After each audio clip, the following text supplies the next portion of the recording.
सुमा।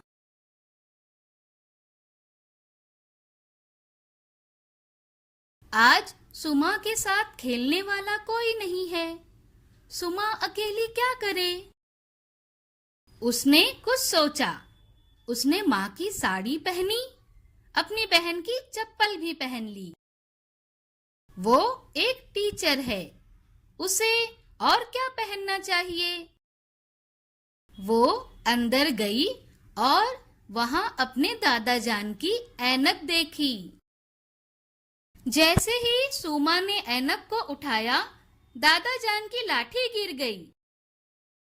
लाठी की आवाज से दादा जान की नींद टूट गई। क्या अब दादा जान मुझे डांटेंगे? नहीं, दादा जान ने तो नहीं डांटा। उन्होंने तो सुमा को गले से लगा लिया।